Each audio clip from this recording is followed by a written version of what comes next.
Pathanamthitta അടൂരിലെ CPIM നഗരസഭാ അധ്യക്ഷയ്ക്കെതിരെ സ്വന്തം പാർട്ടിയിലെ കൗൺസിലറുടെ ആരോപണത്തിൽ വിശദീകരണം തേടാൻ CPIM ചെയർപേഴ്സൺ ദിവ്യ റെജി മുഹമ്മദ് ലഹരി വിൽപ്പനയെ സഹായിക്കുന്നുവെന്നായിരുന്നു CPIM കൗൺസിലറായ റോണി പാണന്തുണ്ടിലിന്റെ ആരോപണം.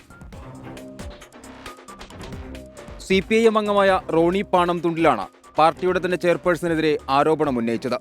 സംഭവം വിവാദമായതോടെ പാർട്ടി ഏരിയ കമ്മിറ്റി ഇടപെട്ടു.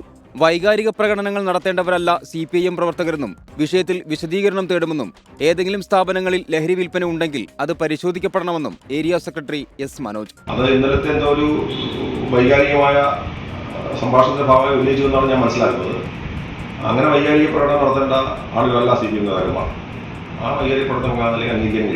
അതേസമയം ഏരിയ കമ്മിറ്റി യോഗത്തിൽ ആരോപണം ഉന്നയിച്ച കൗൺസിലർക്കെതിരെ നടപടി വേണമെന്ന് ചെയർപേഴ്സൺ ദിവ്യ റെജി മുഹമ്മദ് ആവശ്യപ്പെട്ടു. പിന്നാലെയാണ് പാർട്ടി വിശദീകരണം തേടുന്നതെന്നാണ് വിവരം.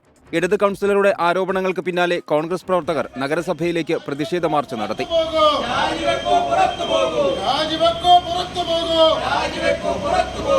നഗരസഭാ ചെയർപേഴ്സണെതിരെ ആരോപണം ഉയരുന്നതിൽ ഗൂഢാലോചനയുണ്ടെന്നാണ് പാർട്ടി വിലയിരുത്തൽ. 24 പത്തനംതിട്ട.